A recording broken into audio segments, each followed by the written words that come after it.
This week on Hasten TV. How did we get here? When did we first step on the path that has led us on these journeys? What is it that has pulled us away from everyone and everything that we know?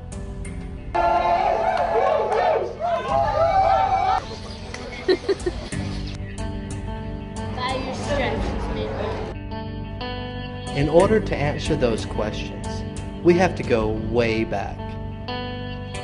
So this week, we're traveling back in time to give you a raw look at how revolutionary life began. We'll take you from the first time we felt the call of God to the moment that we stepped on the plane.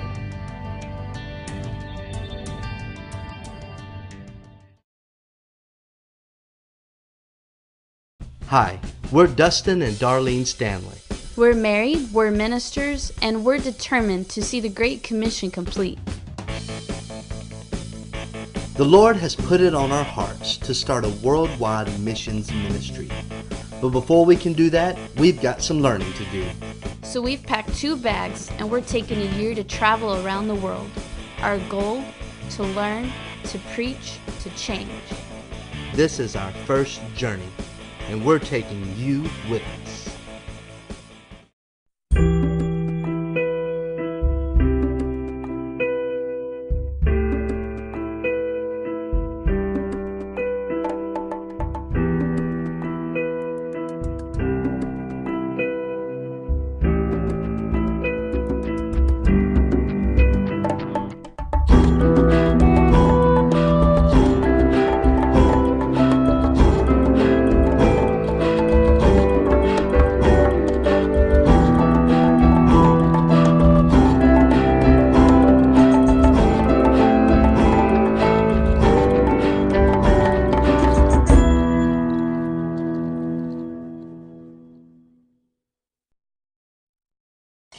Hey, I'm Dustan Stanley.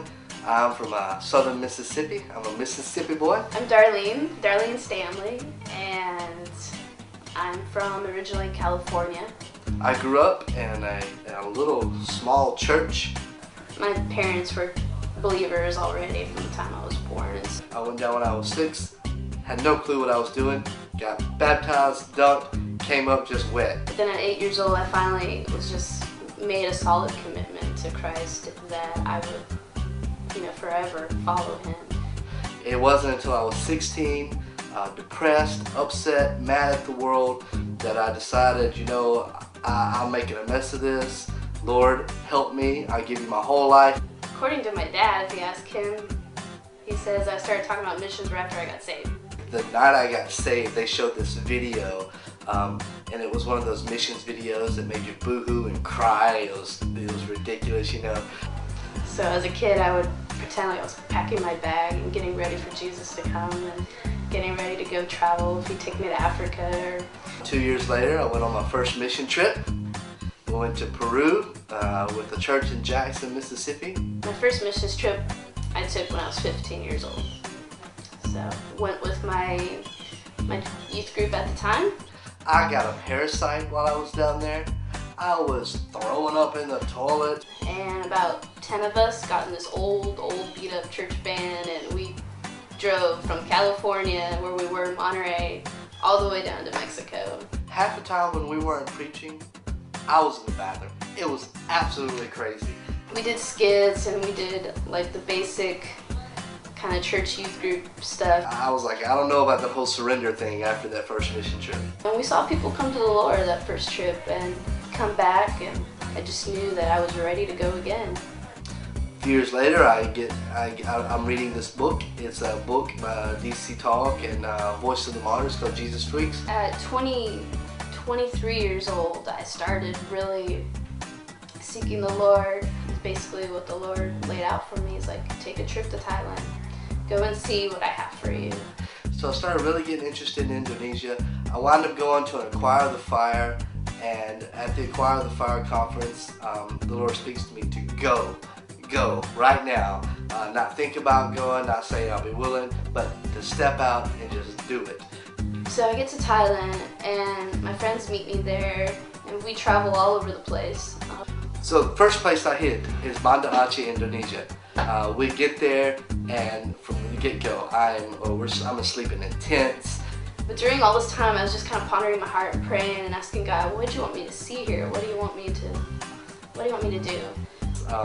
And I remember just sharing rice and sharing stories and trying to be an encouragement while I was there. Flying back home, and as I'm on the plane, I'm alone the whole time, you know, and it was, to this day, some of the best time I had with the Lord. Although I'd hated my first mission trip, this one hooked my heart like never before. I was just like rock solid. This is what I have to do. And all of a sudden, He just dropped it in my spirit, and He just said, as plain as day, I heard Him say to me, the next time you fly, you won't be flying alone. I come home after 5 months of living like that and being with those people, and it's a shock coming back to America, you know. But the Lord had told me, He instructed me to come home and minister to youth. And so that was it, you know. I realized that my standard had gotten set, you know. That's what I was looking for. So here I was, back in America again, and I became a youth pastor in southern Mississippi. As a single young lady, I had a hard time finding guys who could understand my desire for missions. You know, I'm a single man. I'm looking for a young lady who has the same heart. But it was just so difficult for me because half of my heart has involvement with the foreign mission field. I'd have like a lot of guy friends in church and talk to them about missions and everything that I wanted to do, and they'd just be like, hey, yeah, it's awesome, you know, I would do missions too. And then it's like, you know, nothing ever happened. After that, I decided, Lord, I want to trust You for this situation. And I threw myself fully into the task ahead of me, 100% into being a youth pastor. Actually, just a couple of months shortly after Thailand, started talking to this one guy that was in Mississippi, and his name is Dustan Darlene. After a while, I started talking to this young lady as a friend from California. Her name was Darlene. I flew up there about 3 months after talking to her on the phone, really interested in meeting her because she was talking about she had just got back from Thailand on a mission trip. You know, she had been to Peru, some of the same places I have. I start freaking out because I'm realizing, oh my gosh, this guy's like everything I've been praying for, everything that I've been believing for. She had the same dreams as I did of going and also helping to prepare and send other people to go, to inspire people to be involved overseas. I meet that guy, and it turns out he's my future husband. Long story short, Darlene and I, we get married, and it was awesome. For the first year of our life, we were just working nonstop. We're serving together now, side by side, and I'm doing the music with the youth, and we're getting the kids on fire. We're having summer internships. Then we have nighttime doing the worship. Then we're helping to put the production together at the church. We're having camp during the summertime and training our interns, you know, getting them on fire for God and for their school. But still, in the back of my mind, there was Indonesia, there was Southeast Asia, there was the 1040 window, just always boom, boom. We start, both of us, just feeling that missions heart, and it's both coming out as we're youth pastoring. So we start showing kids videos from India, and we're showing them, telling them stories about stuff happening in Africa. I'd wake up in the mornings and I would run to the computer and check BBC News, the world part. Turn on the TV and we see stuff going on, hurricanes going on, earthquakes, disasters, and our heart would just want to be there. We started getting these ideas and this whole vision together for a missions ministry. We were about to explode, you know. But the Lord was telling us, just wait, be calm, and wait. We wanted adventure, we wanted life. And it drove me nuts. It drove me crazy. I had to do something, but God was telling me to be quiet. Suddenly, the Lord speaks to our pastor, and he calls Dustin in his office, you know, and talks to him one-on-one. And said, you know what, a reminder of the story about Nehemiah, you know, when the king saw Nehemiah was heartbroken for his people. He said, go for it. And they blessed us, and we were like, wow. I came home that day and talked to Darlene, and we said, well, the only reason we wouldn't do this would be fear. And fear is not a good enough reason to be obeyed. All of a sudden, this was it. This is where our life was beginning, and the plan that God had for us. And now what? You know? Now what? Now we've got to raise some money. Even if you're traveling around the world with just 2 backpacks, you still have to eat. So we headed to the office, put a whole lot of paperwork together, and began to build a promotional packet. So we're getting everything ready to send out to churches and pastors, and we're making, we got papers up to our necks and vision statements, and we got, check this out. We have business cards. These are evil to try to print. They're so evil. We bought a pack of, probably 20, 30 sheets, and we wasted 15 of them trying to get them straight on the card. I wanted to throw a printer out the window. Are you okay? I probably cussed. Yeah, I'm pretty sure I cussed. I was in church and I cussed. Then of course you got pizza and a must, caffeine-free Coke. But we're making a DVD now. It's going to be one that we're going to send out to people and give to people. We're going to make packets, we're going to make DVDs, we're going to be talking to people, we're going to be calling pastors on the phone, speaking engagements. We're setting up a speaking tour before we leave, Well, this is what you got to do. We've been busy getting everything together for our first trip out. It's a lot of work. Been busy for the last couple of weeks, trying to figure out how to do our folders and how to get them printed and where to get them printed and how much is this gonna cost, how much is that gonna cost. Afterwards, you gotta pray and tell each other you love each other sometimes. This is just all part of getting God's work together for His glory. So any process that's helping us learn how to work together better as a team. Labeling the DVD. Oh yeah. Pretty big stuff we are. Big stuff. That was the problem. We had acquired an entire apartment of big stuff. So my family came over and helped us pack up and move out to go preach the gospel. Packing up, getting everything ready, moving on. Jesus said, if you give up anything for the gospel, He'll give you back this life and the life to come, and that's what we're doing. So we're getting rid of things, and we're giving stuff away, and we're packing it up, because we leave in a couple months. So we're packing up. It's my birthday, and I'm packing up our whole house. Mom and them beating me with the broom, making me hurry up. And I'm just like, come on, it's my birthday. I want to sit down and relax, and nope. We almost didn't even have time to really have a yard sale or plan it. We just started giving things away to people. We had to start packing up our house and everything that we had gotten together since being married. It was our first home together, and temptation would have been to just settle down and get comfortable. Makes you wondering, why do I need all this? Wake up. We're moving.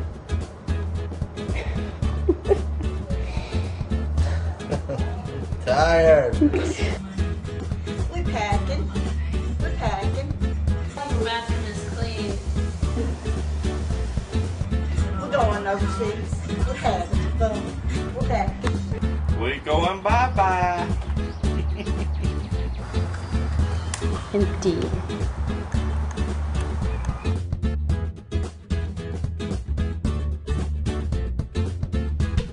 From an apartment to a backpack. Here we go. Packing up the backpacks. Having to roll everything military style. Trying to decide what to take, what not to take. I gotta leave here in the morning tomorrow. Got socks for the trip. Wore my specially designed ankle shoes. super absorbent towel, A cool watch, or long-lasting underwear. also very important. I don't really know what those are. Found this in the store. Taking that. Yeah, so I got this tattoo when I was young, and they told me that it meant warrior. And then someone else told me it meant to be immersed in water. So, write in if you know what this thing means.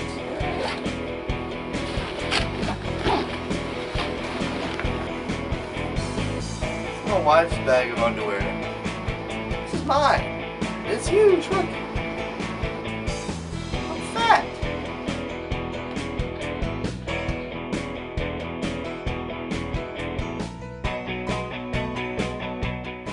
And now for a little lesson on saying goodbye Mississippi style. There are 3 important F's to remember. First, family. Next, it's the food. And last, four-wheeler.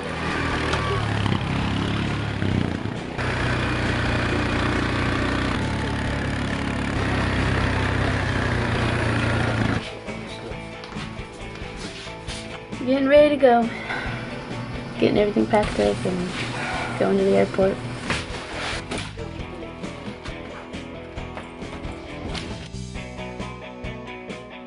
And finally, when the day had arrived, we threw our bags on our back and took off to Jackson, Mississippi to catch the first flight of our worldwide journey. Destination, California. How you feeling? Excited? Oh, wait. Now I'm feeling better. This is it. We're going. We are fulfilling what God's calling us to do. We're taking off.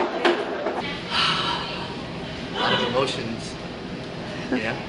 We're going to be gone for 18 months, maybe more. You know, you never know whatever God wants. And it's pretty awesome. I'm going to miss my family. They're going to be getting their passports and all. Because they're a big part of our ministry and our revolutionary life. Without them, there wouldn't be a revolutionary life, you know what I'm saying? What would you tell all the parents that have kids that are wanting to go be missionaries one day? What would you tell them? Well, if they're truly called, God would deal with your heart about it. It's wonderful. And yeah, it's hard. What would you want to tell the moms out there who have kids that are going to go in the foreign mission field? What would you want to give them advice on? First of all, to be an intercessor, you got to pray hard for your children overseas.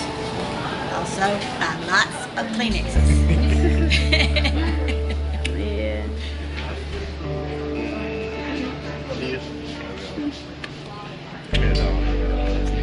Okay. We got Danny D. I'm a Glow. And both of them have become so much a part of my life in the last year and a half. Just follow them and you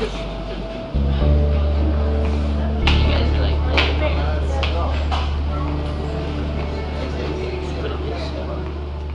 I've been preparing for this for like 6 months, but all of a sudden the day of is just overwhelming.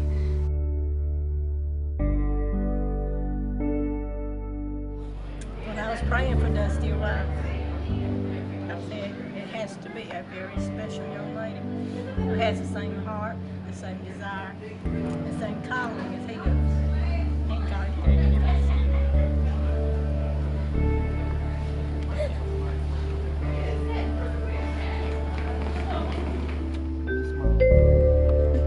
Good afternoon, ladies and gentlemen. Descending on flight 2010, service to Houston at this time.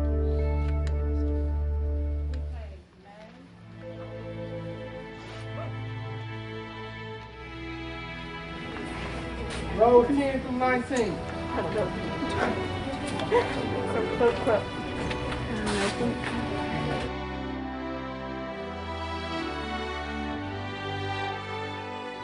So saying goodbye was difficult. I cried and I cried, and my mom cried, my dad cried, Darlene cried. After all the crying was done, we walked through the gates and headed off to California.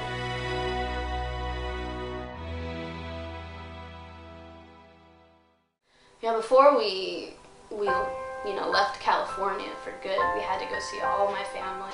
And so we drive north to the Monterey area where I grew up. It's where both my grandparents live. And my dad's mom, she's alone. My grandpa died when I was 9 years old, so I had to go see her. She's 91 and a Christian woman, thank God.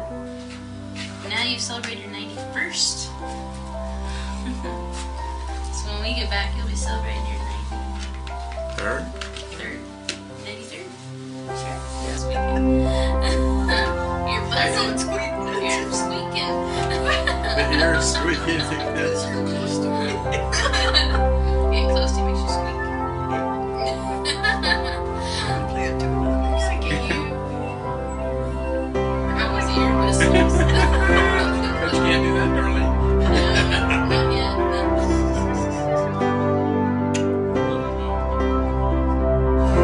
We go and visit her and just had a good time with her for a few days. And I'm really, really thankful that we got to visit with my grandma, because at 91 I didn't know when I would see her again.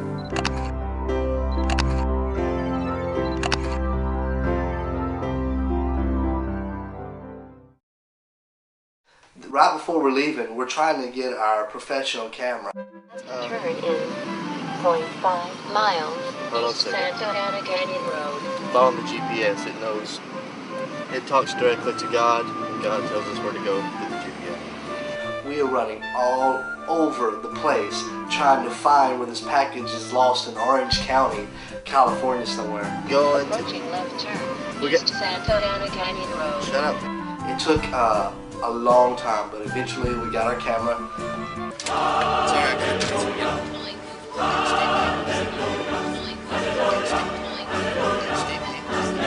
From this point on, our video will look different.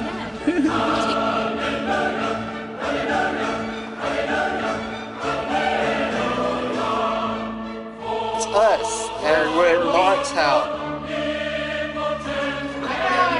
Thank you.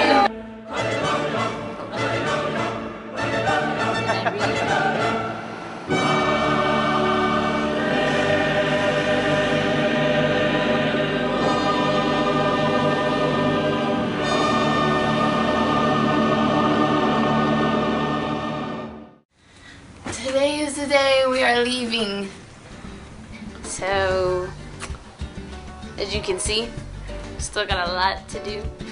Now we gotta get on the move here. Dad's called and is ready to pick us up, so now it's a rush to get this room cleaned up.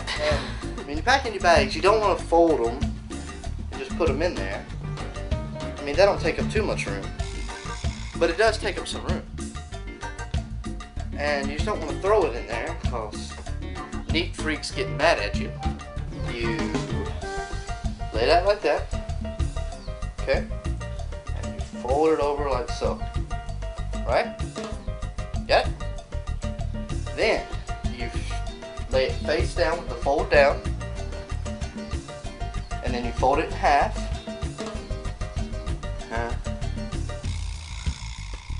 And you make sure that lip's on the outside there, okay?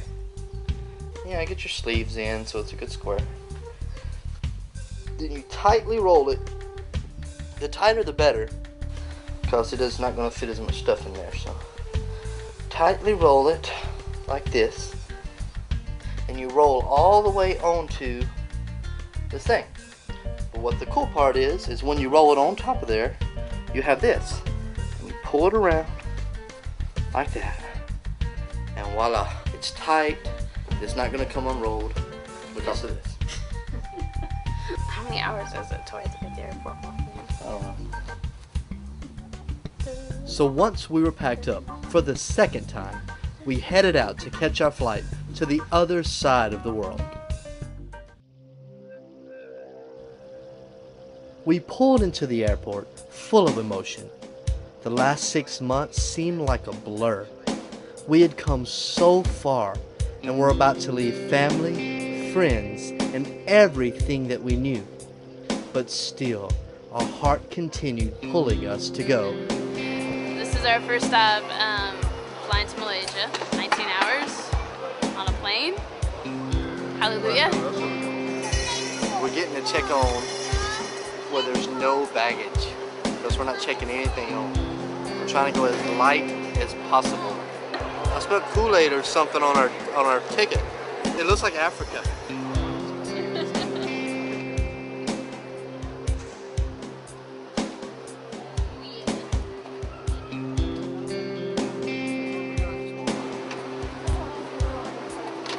Got our bags. We aren't checking anything on. We're carrying it on the plane. Gonna miss you. The thought crosses your mind over and over again because you count the cost. Am I gonna see them again? Am I gonna see my grandma again?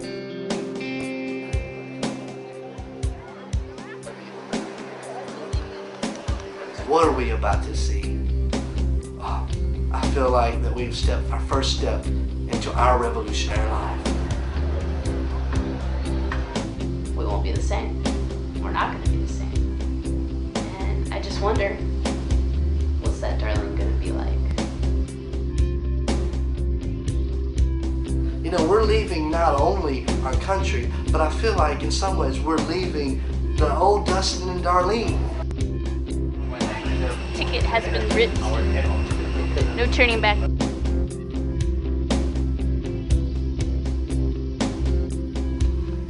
Your heart's racing, emotions are kicking, and although you're sad about leaving family, there's an adventure ahead.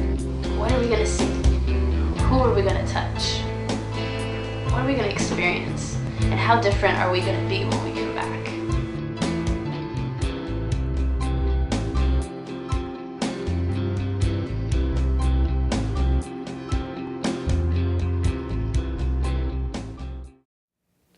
Visit us today at www.hasten.tv and check out more of our episodes and content we have there online, freely available for you. We also have many projects going on around the world that we absolutely need your help with, so please sign up and become a monthly partner with us in helping us spread the gospel. Also, if you desire to be trained in missions, we have an on-demand mission training course called Great Commission Academy. Sign up for that today, guys. Thank you.